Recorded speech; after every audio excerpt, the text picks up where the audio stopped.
हिंदी में यूपीएससी की तैयारी से संबंधित प्रोग्राम्स को देखने के लिए सब्सक्राइब करें स्टडी IQ IAS हिंदी। नमस्कार, स्टडी IQ IAS हिंदी में आप सभी लोगों का बहुत बहुत स्वागत है। मेरा नाम है विरत दुबे। दोस्तों, एक बहुत ही विशेष अध्ययन जो है इस समय चल रहा है, जो हमारे प्राचीन इतिहास है उसको और ज़्यादा दिशा प्रदान करने के उद्देश्य से एक खबर है जिसके ऊपर हम डिस्कशन करेंगे। लेकिन क्योंकि मेरे से आप लोगों में से बहुत सारे लोगों ने इतिहास पढ़ा होगा और वैसे भी आप लोग इतिहास पढ़ते हैं, तो आप देखते हैं कि भारत में जब हम इतिहास पढ़ना शुरू करते हैं तो इंडिया की हिस्ट्री की शुरुआत हम कहीं ना कहीं मानव सभ्यता के तौर पर अगर हम देखें तो इंडस वैली सिविलाइजेशन से करना शुरू करते हैं। लेकिन आपको भी मालूम है कि सिंधु घाटी सभ्यता को लेकर के कई सारे रहस्य आज भी यथावत बरकरार हैं और उसको लेकर के कई सारी थ्योरीज हैं जो विभिन्न जो आर्कियोलॉजिस्ट हैं और जो साइंटिस्ट हैं उनके द्वारा जो है वो दी जाती हैं। मतलब उसको लेकर के कहीं पर मतलब विशेष चर्चाएं कई बार आपको होते हुए दिखाई देती हैं। तो आज के इस वीडियो में उसकी तरफ एक शोध का कार्य आगे बढ़ा है। उसमें साइंस का प्रयोग किया जा रहा है, अब टेक्नोलॉजी का प्रयोग किया जा रहा है इस दिशा में, और ये जेनोमिक्स से संबंधित एक जो अध्ययन है वो मानव के जो सभ्यता है और उसमें जो विकास आया है, जो प्राचीन इतिहास है, उस दिशा में खोज में मदद करने के उद्देश्य से किया गया है। तो पूरी खबर क्या है, आइए उसको समझेंगे। मैं आपको बता देता हूं 2026 के लिए बैचेस स्टार्ट हो चुके हैं। 11 तारीख से बैच स्टार्ट हुआ है। 15 अक्टूबर जो है इसमें लास्ट डेट है। बिल्कुल देर मत कीजिए, अभी आप विरत लाइव कोड का इस्तेमाल करिए और इस्तेमाल करके कुछ नहीं करना है, सीधे विरत लाइव कोड का इस्तेमाल करना है और आपको हमारे बैच से जुड़ जाना है। कहीं कोई इधर उधर बातचीत करने की कोई आवश्यकता नहीं है। एक कोड लगाना है और वो भी अपने आप से, स्वयं से आपको एक कोड लगाना है। कोई भी आपके तरफ से कोड ना लगाए, आप इस बात का खास ध्यान रखें। तो 15 अक्टूबर को जो है आपका ये बैच शुरू हो जाएगा, मतलब बैच क्लोज हो जाएगा। इसमें एडमिशन लेने की अंतिम तिथि हो जाएगी। 2026 के लिए मैंने आपको बताया, ऐसे ही 2027 के लिए भी उपलब्ध है बैच, लॉन्ग टर्म है। 2025 में अभी भी समय शेष है, इस माह अभी भी समय शेष है। आप इसमें चाहें तो एनरोल करा सकते हैं। Then again you have to use Virat live code. चलिए, खबर क्या है, आइए सीधे उस पर हम प्रवेश करते हैं।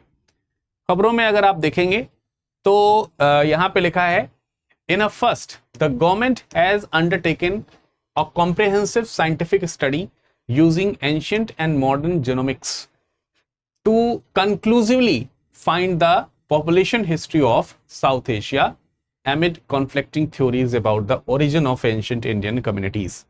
तो देखिए, दो चीजें यहां पर, दो तीन चीजें मिक्स हो रही हैं। एक तो प्राचीन, कह रहा है कि जो प्राचीन संस्कृतियां हैं, प्राचीन भारतीय जो संप्रदाय है, संप्रदाय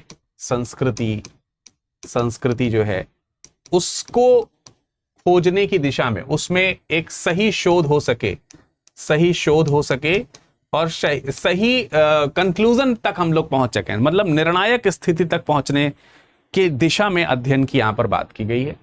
और उसमें मॉडर्न जीनोमिक्स और एंशिएंट जीनोमिक्स का इस्तेमाल किया जाएगा।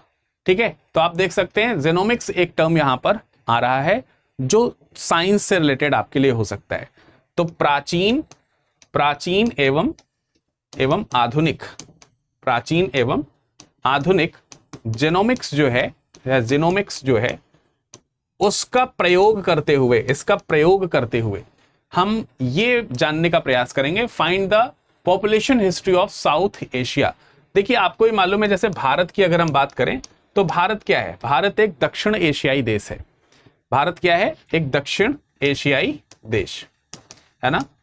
तो आप देखते हैं कि एशिया के सदर्न वाला जो पोर्शन है उसमें आपको इंडिया जो है वो यहां पर देखने को मिलता है। ये वाला जो पोर्शन है इधर से अगर आप देखेंगे तो ये एशिया का सदर्न पोर्शन है, तो यहां पर इंडिया आपको देखना मिलता है। तो यहां के अध्ययन की ही बात यहां पर हो रही है, इस पे हम लोग चर्चा लगातार कर रहे हैं। ठीक है, अब देखिए, ये अध्ययन करने के लिए ये पहली बार कह रहे हैं कि the government has undertaken comprehensive scientific study. ये पूरी की पूरी जो स्टडी है वो सरकार के अंडरटेकन में है, मतलब सरकार के अधीनस्थ एक तरीके से अब इस पर अध्ययन जो है वो, शोध जो है वो कार्य शुरू हुआ है। The study is being undertaken through the anthropological survey of India. तो आप लोगों ने ASI का नाम सुना होगा, this is not ASI, this is ANSI, ठीक है। तो ये डिफरेंस ध्यान रखना है, जबकि इस न्यूज में दोनों का इस्तेमाल आपको होते हुए दिखाई देगा। ASI जो है वो आर्कियोलॉजिकल सर्वे ऑफ इंडिया है, पुरातत्व जो सर्वेक्षण संस्थान है भारत का, उससे रिलेटेड है। डेफिनेटली ANSI को ASI से हेल्प जरूर लेनी पड़ेगी। ANSI क्या है? एंथ्रोपोलॉजिकल सर्वे ऑफ इंडिया, जो मानव का जो एक पीढ़ी दर पीढ़ी जो विकास होता है उसके बारे में हम एंथ्रोपोलॉजी में मानव विज्ञान एक तरीके से पढ़ते हैं।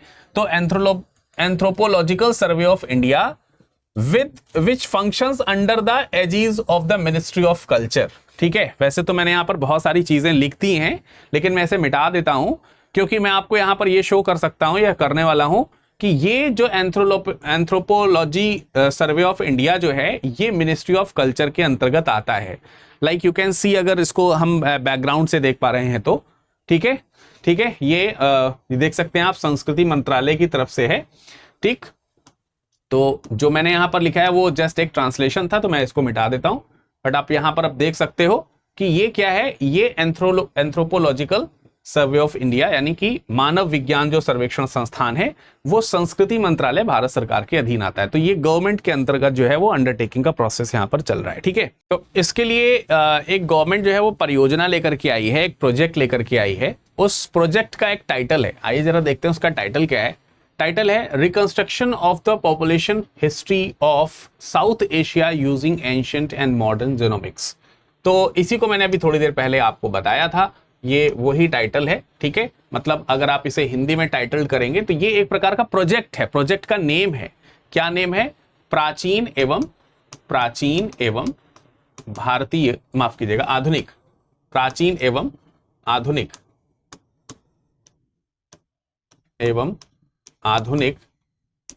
प्राचीन एवं आधुनिक जीनोमिक्स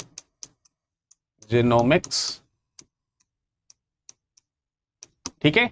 क्या? एंशिएंट एंड मॉडर्न जीनोमिक्स के माध्यम से यूज करते हुए साउथ एशिया की जो पॉपुलेशन हिस्ट्री है का प्रयोग करते हुए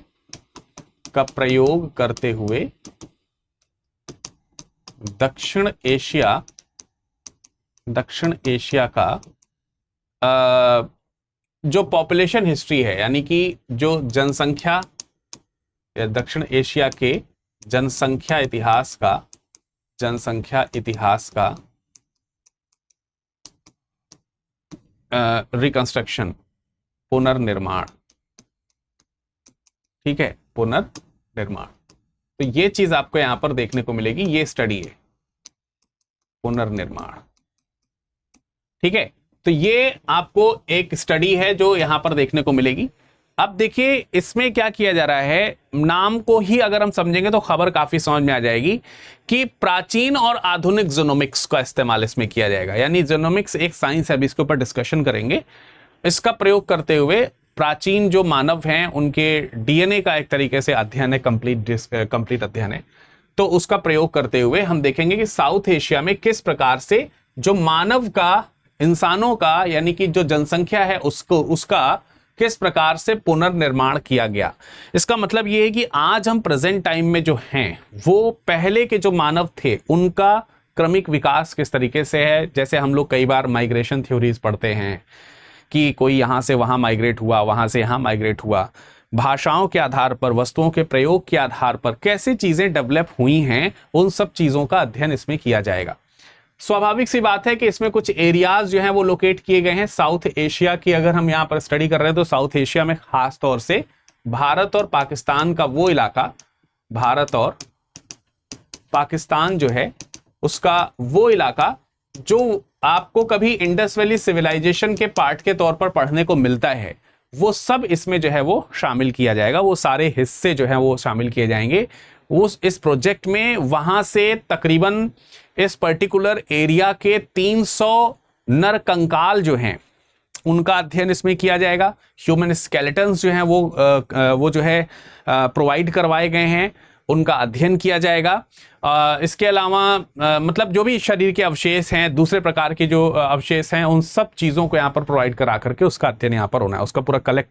अब ये जो कलेक्शन है वो ये जो जैसे प्राचीन मानव कंकाल के अवशेष हैं, अब प्राचीन मानव कंकाल के अवशेष में चाहे किसी शरीर का हिस्सा हो, नर हो, मादा हो, प्राचीन जो भी हैं सबके, इसमें सिंधु घाटी सभ्यता के कुछ स्थल हैं जिनको यहां पर लोकेट किया जाएगा, जहां के कुछ विशेष स्थल हैं, जैसे कि हम कह सकते हैं कि वहां के कुछ प्राचीन जो चीजें हैं वो कलेक्ट करी गई हैं।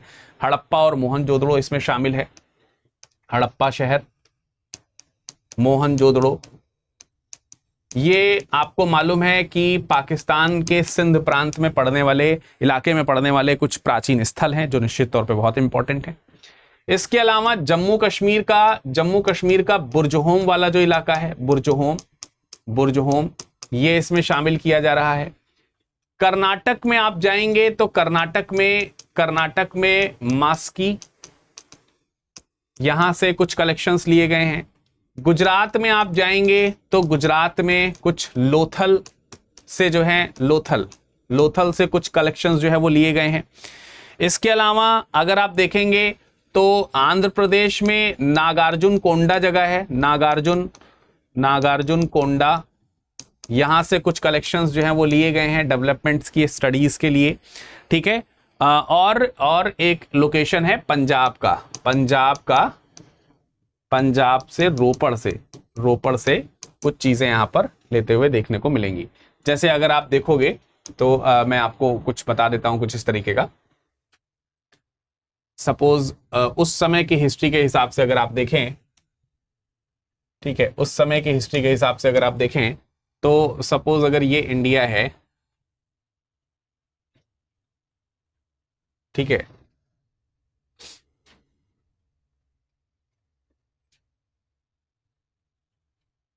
अगर ये इंडिया का पोर्शन आपको देखने को मिलता है तो इसमें जैसे ये इंडस रिवर के पोर्शन में अगर आप देखेंगे तो हड़प्पा हो गया, हड़प्पा है, मोहनजोदड़ो है, मोहनजोदड़ो का साइट इसमें लिया गया है, बुर्जहोम का साइट लिया गया है, यहाँ पर बुर्जहोम का साइट लिया गया है, रोपड़ का साइट लिया गया है, और इसके अलावा आपका लोथल का साइट लिया गया, लोथल का, मास्की का साइट लिया गया है, मास्की कर्नाटक वाले एरिया में अगर आप देखोगे तो, और नागार्जुन कोंडा वाला जो इलाका है, थोड़ा और ऊपर बना सकता हूं मैं यहाँ पे, नागार्जुन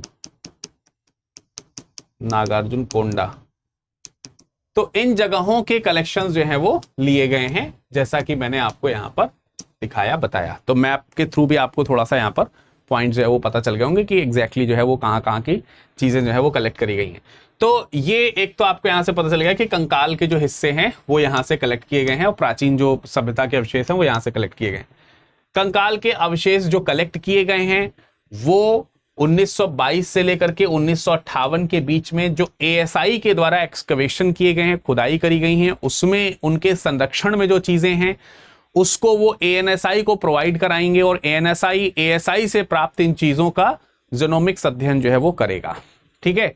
अब इसमें कुछ जो सहयोगी संस्थान है, जैसे ANSI जो है वो तो आपको प्रमुख संस्थान दिख ही रहा है, लेकिन इसकी कुछ सहयोगी संस्थान है, जैसे पैलियोबॉटनिक इंस्टीट्यूट है लखनऊ का, ठीक है, लखनऊ का पैलियोबॉटनिक इंस्टीट्यूट है, वो इसमें सहयोगी संस्थान की भूमिका जो है वो निभा रहा है।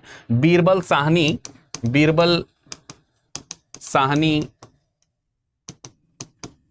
पैलियोबॉटनिक इंस्टीट्यूट ये जो आपका लखनऊ में है, ये इसमें जो है वो सहायक की भूमिका में आपको देखने को मिलेगा इस स्टडी में, ठीक है। अब देखिए इनके शोध का विषय क्या है। बेसिकली इनके शोध का वही विषय है जो आप शुरुआत में देख चुके हैं। शोध के विषय में एग्जैक्टली आपको यहां पर एंशिएंट इंडियन कम्युनिटीज जो हैं उनका जो ओरिजिन है वहां से लेकर के अभी तक, ठीक है, मतलब प्राचीन भारतीय जो सभ्यता है और जो भी समुदाय है, उस समुदाय का जब से उद्भव हुआ है, उद्भव से लेकर के आज तक का जो विकास क्रम है, उस विकास क्रम को यहां पर अध्ययन में शामिल किया जाएगा। आप सब लोगों को मालूम है कि इस क्रम को जब अध्ययन किया जाएगा तो उसमें इंडस वैली सिविलाइजेशन जो है इंडस वैली सिविलाइजेशन के अध्ययन को जरूर शामिल किया जाएगा। लेकिन आप लोगों ने कई सारी थ्योरीज इसमें पढ़ी होंगी आर्यों के बारे में। जैसे आर्यों के बारे में क्या थ्योरीज हैं, जैसे जो पश्चिमी सभ्यता के जो कुछ विद्वान रहे, और काफी समय तक हम लोगों ने इस बारे में पढ़ा कि जो 19th सेंचुरी के आसपास जो थ्योरी फेमस हुआ करती थी कि आर्यों का भारत में आक्रमण हुआ। आर्य जो हैं वो गोरी चमड़ी वाले लोग थे, मतलब थोड़े नस्लीय तरीके से जो परिचय अगर कराया जाए तो कुछ इस तरीके की चीजें कराई गई, और ये बोला गया कि सेंट्रल एशिया की तरफ से वो माइग्रेट होकर के आक्रांता के तौर पर ये पश्चिमोत्तर भारत की तरफ आकर के माइग्रेट होकर के रहने लगे, हिंदू कुश पहाड़ी को पार करके। तो कई सारे विद्वानों ने आर्यंस की जो माइग्रेशन थ्योरी है उसको बताया। लेकिन भारत में कई सारे ऐसे पुरातत्वविद हुए जिन्होंने क्या किया, इस थ्योरी को नकार दिया कि ये चीज उचित नहीं है। इसका मतलब हमेशा से अगर देखा जाए तो आर्य जो हैं, जो इंडस वैली सिविलाइजेशन के बाद हम जिनके बारे में हम पढ़ते हैं और जिनके बारे में कई बार ये भी सुनने को मिलता है कि आर्यंस के द्वारा हो सकता है कि आक्रमण की वजह से एक कारण के तौर पर देखा जाता है कि इंडस वैली सिविलाइजेशन का कुछ पतन हुआ हो, और फिर आगे की जो वैदिक सिविलाइजेशन है, जो आर्यन कल्चर है, वो इनके द्वारा प्रोपेगेट किया गया हो या एस्टैब्लिश किया गया हो। तो उसको लेकर के ही ये थ्योरीज यहां पर आती हैं कि ऐसा, कुछ लोग कहते हैं कि ऐसा है, ये बाहर से आए, और कुछ लोग कहते हैं यहीं से ही है। तो यहीं से होने के भी रिसेंटली कुछ प्रमाण मिले थे, जैसे उत्तर प्रदेश में सनौली जगह है, और ये बहुत रिसेंट प्रमाण है। आपको मालूम है, इस पर जो है स्टडी आईक्यू में भी करंट अफेयर्स में कवर किया गया था, शायद दिलीप सर ने इस पे कवर किया था, तो आप देख सकते हो इसके बारे में। तो उत्तर प्रदेश का जो सनौली है उसमें 4000 साल पुराने कुछ पुरातात्विक स्थल आपको वहां पर देखने को मिले, और इन्होंने ये साबित किया कि आर्यंस जो हैं वो सरस्वती जो बेड है, मतलब सरस्वती की जो घाटी है, सरस्वती जो नदी हुआ करती थी, सरस्वती की जो घाटी है वहां पर रहा करते थे। लेकिन किन्हीं कारणवश सरस्वती जो है वो सूख गई, तो ये पश्चिम की तरफ जो है वो थोड़ा सा माइग्रेट होकर के सिंधु की तरफ चले गए। और इस थ्योरी को जब यहां पर प्रूफ किया गया तो आगे चल करके एनसीईआरटी ने इसको अडॉप्ट किया, और जो सिंधु घाटी सभ्यता है उस सिंधु घाटी सभ्यता के नाम में परिवर्तन करते हुए सिंधु सरस्वती सभ्यता उसको नामीकृत किया। सिंधु सरस्वती सभ्यता ये यहां पर नामीकृत हुआ। और इसके अकॉर्डिंग आर्यंस जो हैं वो, ये एक बड़ी नॉर्मल सी चीज है कि अगर आज के समय में भी एक जगह पर रहने के जीवन के पर्याप्त साधन नहीं मिलते तो कुछ समय पश्चात हम उस जगह को छोड़ करके दूसरी जगह माइग्रेट होते हैं। तो ये इंटरनली इन द कंट्री भी होता है, और कई बार व्यापक स्तर पर जब देश में प्रॉब्लम आती है तो एक्सटर्नली माइग्रेशंस भी होते हैं। तो प्राचीन समय में शायद इस तरीके की सीमाएं ना रही हो, लेकिन फिर भी शोध में ये पता चला कि 4000 साल पुराने पुरातात्विक जो साक्ष्य वो ये बताते हैं कि सरस्वती नदी के किनारे रहने वाले लोग ही सिंधु तक चले गए थे, तो वो तो भारत की सीमा के अंतर्गत ही हुए। यानी कि इस दृष्टिकोण से देखा जाए तो आर्यंस जो है वो भारत के ओरिजिन हुए। ठीक है, उनका ओरिजिन पश्चिमी विद्वानों के अनुसार जो बाहर से बताया जा रहा है, सेंट्रल एशिया से बताया जा रहा है, जैसे मैक्स मुलर इत्यादि इसका समर्थन करते हैं, तो वो यहां पर नहीं है।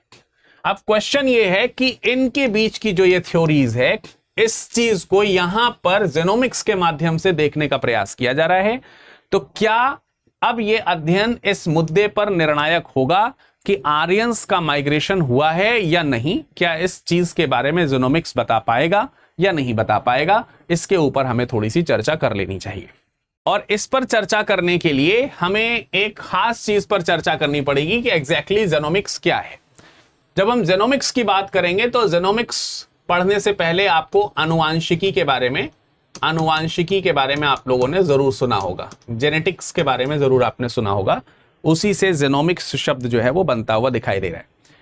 और ये अगर हम देखा जाए तो इसके इतिहास का शुरुआत अगर आप देखेंगे तो तकरीबन 1865 ईस्वी के आसपास आपको देखने को मिलेगा with Gregor John Mendel. Gregor John Mendel, ये तो नाम आप लोगों ने शायद सबने सुना होगा, ग्रेगर जॉन मेंडल का सुना है सबने। 1865 इन्होंने तकरीबन जो है आनुवांशिकी की नींव रखी। और जब इन्होंने आनुवांशिकी की नींव रखी, इसके तकरीबन एक शताब्दी के बाद, या हम 90-92 साल बाद की अगर हम बात करें तो यही करीब 20वीं शताब्दी के मध्य में 1953 के आसपास, 1953 1953 के आसपास, 1953 के आसपास आप देखेंगे तो यहां पर आपको जेम्स वाटसन का भी नाम आपने सुना होगा, फ्रांसिस क्रिक का नाम सुना होगा, ठीक है। वाटसन और क्रिक की थ्योरी काफी ज्यादा फेमस थी, जिसमें जो है कुछ योगदान थोड़ा बहुत मॉरिस विल्किंसन का भी था। तो इन लोगों ने आगे चल करके आनुवांशिक पदार्थ के बारे में, आनुवांशिक जो पदार्थ है उसके बारे में जानकारी दी, और वो आनुवांशिक पदार्थ जिसको आप लोग DNA यानी डीऑक्सीराइबोज न्यूक्लिक एसिड कहते हैं, वो था। तो आनुवांशिकी और उसमें DNA, आनुवांशिकी की नींव रखी गई 100 साल पहले, और तकरीबन 100 साल बाद, लगभग 90 वर्ष बाद जो है आप देखेंगे DNA की नींव रखी, DNA की संरचना के बारे में लोगों को पता चला, ये उजागर होना शुरू हुआ। तो स्वाभाविक सी बात है कि एक विस्तृत जानकारी जो है वो आनी शुरू हो गई मानव आनुवांशिकी को लेकर के, और ये पता चलना शुरू हुआ कि तमाम सारे लक्षण, तमाम सारी चीजें मानव को अपने पूर्वजों से या अपने माता पिता से मिलती हैं और आगे तक वो कंटिन्यू होती हैं, ये एक चेन की तरह आगे बढ़ रही होती हैं। तो DNA किसी भी व्यक्ति की कुंडली है। अच्छा, इत्तेफाक से DNA को कुंडली की तरह दिखाया भी जाता है, और हम लोग जब जन्म लेते हैं तो उसके बाद ही कुंडली बन जाती है, जो इस तरीके की चीजों को बनाने का प्रयास करती है। तो हमको ये समझना पड़ेगा कि ये तो हो गई, इसको हम लोग बोलते हैं जेनेटिक्स। ये तो जेनेटिक्स की थोड़ी सी बात हो गई। विस्तृत जानकारी के लिए आप मनीष श्रीवास्तव सर से संपर्क कीजिएगा। लेकिन इसका जेनोमिक्स से क्या लेना देना है? जेनोमिक्स में एक शब्द आ रहा है जीनोम, और जीनोम क्या है? जो ये DNA वाला जो पदार्थ है, जिसको हम लोग आनुवांशिक पदार्थ के तौर पर जान रहे हैं, किसी भी जीव के अंदर, कोई भी जो जीव है, हम और आप या कोई भी दूसरा जो जीव है, जीव के अंदर जीन्स जो हैं वो भरे हुए हैं। तो वो जितने भी जीन हैं, उन जीनों का जो संयुक्त रूप है, उन जीनों का जो कंबाइंड फॉर्मेशन है, उसको हम लोग बोलते हैं जीनोम। उसको हम लोग क्या बोलते हैं? उसको हम लोग बोलते हैं बेटे जीनोम, ठीक है। तो आपको ये जीनोम के बारे में पता चला कि हम लोग उसको जीनोम बोलते हैं। लेकिन ये पूरा जीनोम जो है वो क्या है? वो DNA के सेट्स जो हैं उनसे भरा पड़ा है। मतलब इस जीनोम का मतलब हो गया कि इसमें जीन ही जीन है, मतलब इसका अध्ययन आप जीनोम, इसी को जीनोम कहेंगे। इसमें सारे जीन ही शामिल है। अब जीनोमिक्स में क्या होगा? जीनोमिक्स में ये जो जीनों का जो समूह है, यानी जिसमें जीन ही जीन भरे हुए हैं, ये जो पूरे जीनोम, जितने भी जीनोम हैं, उनकी कार्य और संरचना का विश्लेषण किया जाता है जीनोमिक्स में, ठीक है। जीनोमिक्स में क्या किया जाता है? एक तरीके से उनकी कार्य और संरचना का अध्ययन जो है वो किया जाता है। उनके काम क्या हैं, उनकी संरचना कैसी है, और इसके लिए दो खास चीजों का प्रयोग होता है। एक तो आपका जिसका प्रयोग होगा इस विश्लेषण के लिए, एक तो आपका प्रयोग होगा डीएनए का सीक्वेंसिंग, डीएनए सीक्वेंसिंग इसको कहेंगे, या आप इसको हिंदी में डीएनए अनुक्रमण भी कह सकते हैं। डीएनए अनुक्रमण। तो एक तो यहां पर ये जो विश्लेषण है ये डीएनए सीक्वेंसिंग के माध्यम से होता है। डीएनए सीक्वेंसिंग के बारे में भी थोड़ी सी चर्चा कर लेंगे, ठीक है, उसमें कोई दूसरी वाली बात नहीं है। दूसरा जिस चीज का प्रयोग किया जाता है वो है बायो इन्फॉर्मेटिक्स।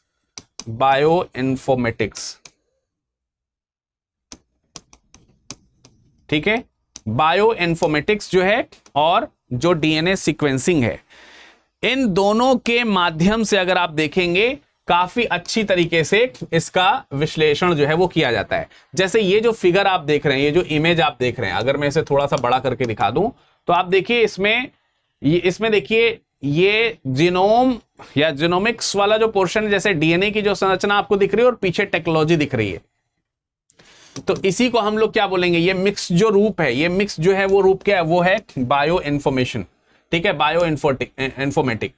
तो मतलब जो भी बायोलॉजी की जो टर्म्स हैं उसको आप कंप्यूटर साइंस से जब जोड़ देते हैं, इंफॉर्मेशन टेक्नोलॉजी के साथ जब आप जोड़ देते हैं, तो वो जो टर्म बनता है वो बायो इन्फॉर्मेशन या बायो इन्फॉर्मेटिक्स बनता है। तो इन दोनों चीजों का प्रयोग किया जाएगा। अब इसमें डीएनए सीक्वेंसिंग क्या है? देखिए, डीएनए सीक्वेंसिंग की जब हम बात करेंगे, जीनोम अनुक्रमण की बात करेंगे, तो हमें वही बात है कि जैसे जो जीन है, जीन में कुछ विशेष प्रकार के क्षार होते हैं, क्षार यानी कि बेस, अम्ल और क्षार आप लोगों ने पढ़े होंगे, तो उसमें कुछ विशेष प्रकार के बेसेस होते हैं, कुछ क्षार होते हैं जो 4 प्रकार के खास तरीके से होते हैं, जिनके एक्रोनिम को हम ACGT कहते हैं। ACGT का मतलब हो गया एडेनिन, साइटोसिन, गुआनिन और थाइमिन। ये जो हैं ये 4, ठीक है, अगर आप इसको ACGT के तौर पर देखेंगे तो एडेनिन, साइटोसिन, गुआनिन और थाइमिन, ये 4 जो हैं ये 4 प्रमुख क्षार होते हैं किसी भी जीन में, किसी भी प्रकार के जीन में ये 4 प्रमुख क्षार होते हैं। और इन्हीं के कोड के रूप में अगर आप देखेंगे तो डीएनए जो है वो संग्रहित रहता है। डीएनए में जो भी जानकारी रहती है वो इनके कोड्स के अकॉर्डिंग होती है, और इनके कोड्स का जो हम जिसको कह सकते हैं कि कॉम्बिनेशन जो है, उस कॉम्बिनेशन के आधार पर ही सारी जानकारी हमको इसमें देखने को मिलती है। और तकरीबन मानव डीएनए की अगर हम लोग बात करें तो मानव डीएनए में तकरीबन 3 बिलियन की बात होगी यहां पर, है ना, 3 बिलियन यानी कि 3000 मिलियन के आसपास हो गया, 3 बिलियन का मतलब, है ना। तो 3 अरब या 3 बिलियन जो है क्षार अनुक्रम रहते हैं, जीनोम अनुक्रम जो है वो पाए जा सकते हैं, यानी कि उनके सीक्वेंसेस जो है वो पाए जा सकते हैं। अब मानव के इस अनुक्रम को समझ करके उसकी पीढ़ी दर पीढ़ी विकास को समझा जा सकता है। इसकी पीढ़ी दर पीढ़ी विकास को क्या किया जा सकता है, समझा जा सकता है। तो अब जब हम अब आप सोचेंगे कि इन सब चीजों का इस पर्टिकुलर न्यूज से क्या लेना देना है, तो न्यूज में जरा देखिए, न्यूज में यही तो कहा गया है कि हम मॉडर्न जो जेनोमिक सेस का इस्तेमाल करके जो एंशिएंट इंडियन कम्युनिटीज के थ्योरीज ऑफ ओरिजिन हैं, उनके जो कॉन्फ्लिक्ट्स हैं, उन कॉन्फ्लिक्ट्स को समझने का प्रयास करेंगे। उनसे हम समझने का प्रयास करेंगे कि एग्जैक्टली वो कहां के रहने वाले थे, कहां से कहां उनका मूवमेंट हुआ, किस प्रकार की जलवायु के रहने वाले वो प्राणी थे, क्या वो जलवायु दक्षिण भारत के या उत्तर भारत के या भारत के किसी दूसरे हिस्से में पाई जाती थी या नहीं पाई जाती थी। तो इन सब से काफी हद तक एक क्लियर सीक्वेंसिंग हमको पता चल जाएगी। तो एक तो हमको यहां पर ये, जब हम इसके अनुप्रयोगों की बात करें, देखिए जीनोमिक्स जो है इसके कई सारे अनुप्रयोग हैं, कई सारे आपको इसके जो है एप्लीकेशंस देखने को मिलेंगे, और एक एप्लीकेशन यहां पर हिस्ट्री को सॉल्व करता हुआ दिखाई दे रहा है। तो हम ये कह सकते हैं कि मानव जाति का जो विकास है, मानव जाति का विकास, इसका अध्ययन करने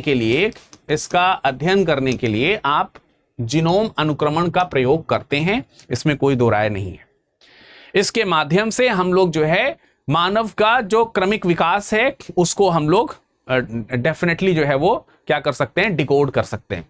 जैसे आप लोगों ने कई बार नियंदरथैल जो मानव हुआ करते थे, नियंदरथैल जो प्रजाति है, वो क्या मानव के पूर्वज थे या नहीं थे, इसको लेकर के कई सारे डिबेट सुने होंगे।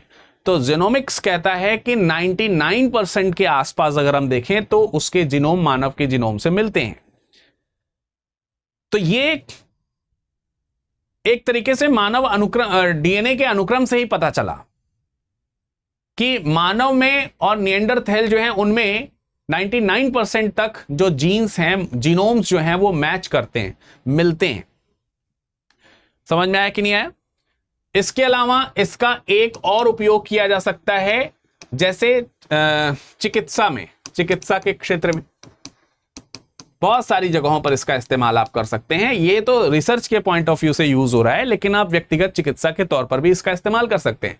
सोच करके देखिए कि आपको अभी पता चला कि जीन्स जो है वो एक पीढ़ी से दूसरी पीढ़ी में जाते हैं, पर अगर ये अच्छे जीन हैं और जाते हैं एक पीढ़ी से दूसरी पीढ़ी में तो कोई दिक्कत नहीं है, पर अगर कोई इसकी वजह से कोई रोग ट्रांसमिट होता है तब क्या?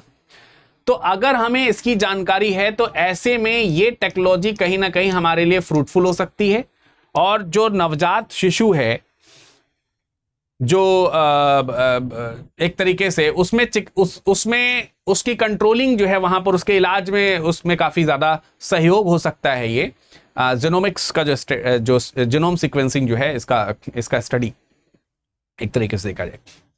इसके अलावा अगर हम देखें तो पर्यावरण और पारिस्थितिकी के तौर से, पर्यावरण और पारिस्थितिकी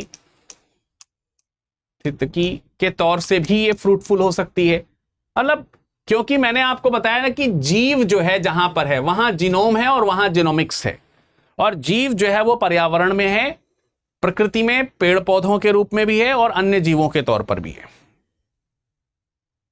तो जो लगातार पर्यावरण बदल रहा है और उस पर्यावरण के बदलने से मानव आनुवंशिकी और जीवों की आनुवंशिकी पर क्या प्रभाव पड़ रहा है, इसका अध्ययन भी किया जा सकता है।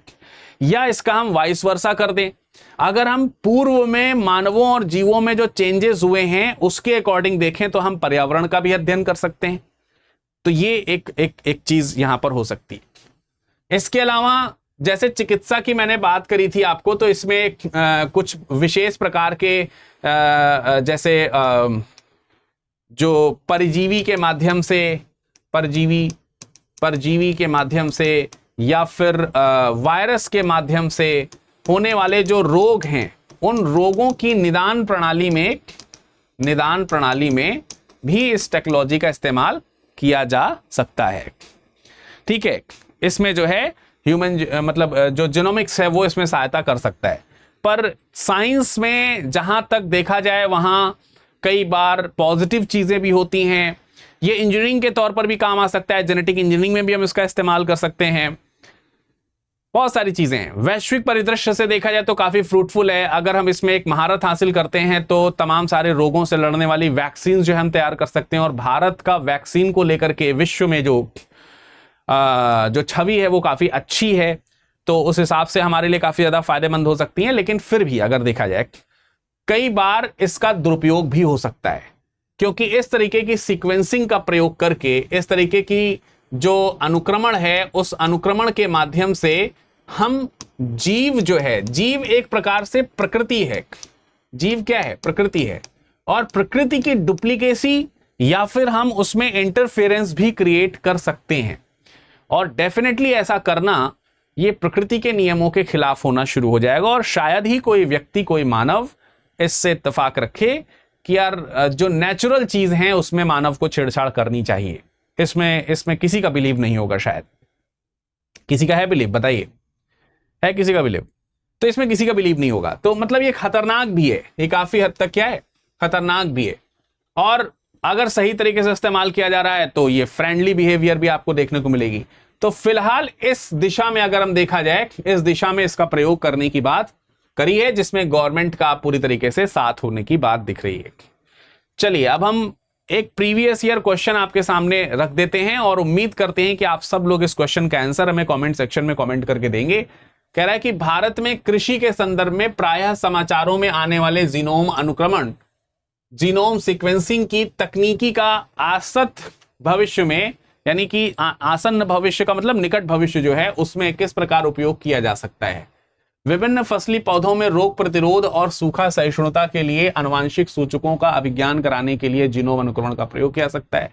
यह टेक्निक फसली पौधों की नई किस्मों को विकसित करने में लगने वाले आवश्यक समय को घटाने में मदद कर सकती है। इसका प्रयोग, ये तीसरा है यार, ये तीसरा स्टेटमेंट है। इसका प्रयोग फसलों में पोषी रोगाणु संबंधों को समझने के लिए किया जा सकता है। नीचे दिए गए कूटों का प्रयोग करके सही उत्तर का चुनाव कीजिए, और इस चुनाव को आप हमें कमेंट सेक्शन में कमेंट करके बताइए। चलिए जाते जाते मैं आपको फिर से बता देना चाहता हूं कि 2026 का बैच लॉन्च हो चुका है। एडमिशन की अंतिम तिथि 15 अक्टूबर है। विरत लाइव कोड ही इस्तेमाल करना है और एडमिशन खुद से लेना है। ठीक है, खुद से एडमिशन लेना है, खुद से बाय नाउ वाले सेक्शन में जाकर के खुद अप्लाई करना है। कोई भी आपसे कहे कि मैं आपकी तरफ से आपकी सहायता करते हुए आपकी तरफ से मैं आपका एडमिशन डन करा देता हूं, तो थोड़ा सा सावधान रहना है। आपको अपना एडमिशन खुद करना है, कोड आपको अपने खुद लगाने हैं। ठीक है, और कोड जो है वो फैकल्टी कोड विरत लाइव ही लगाना है। ठीक है, अगर किसी भी प्रकार से कोई इंसिस्ट करता है कि नहीं नहीं मैं आपकी तरफ से कोड लगा दूंगा, तो आप पहले मुझसे जरूर बात कर लें। ठीक है, पहले आप मुझसे जरूर बात कर लें, और बात करने के लिए आप मुझसे टेलीग्राम पे, इंस्टाग्राम पे, कहीं पे भी संपर्क कर सकते हैं। इस तरीके से आप 2025, 2026 या 2027 के किसी भी बैच में एज पर देयर वैलिडिटी आप एनरोल करा सकते हैं। ठीक है, ये चीज आपको ध्यान रखनी है। मुझसे संपर्क करने के लिए मेरे टेलीग्राम या इंस्टाग्राम में या फिर मेरे ईमेल आईडी पर आप संपर्क कर सकते हैं। ठीक है, तो चलिए इस लेक्चर का पीडीएफ भी आपको यहीं से मिल जाएगा टेलीग्राम से। मुलाकात करेंगे अगली किसी करंट अफेयर्स की न्यूज में, तब तक अपना ख्याल रखिए। धन्यवाद। हिंदी में यूपीएससी की तैयारी से संबंधित प्रोग्राम्स को देखने के लिए सब्सक्राइब करें स्टडी IQ IAS हिंदी।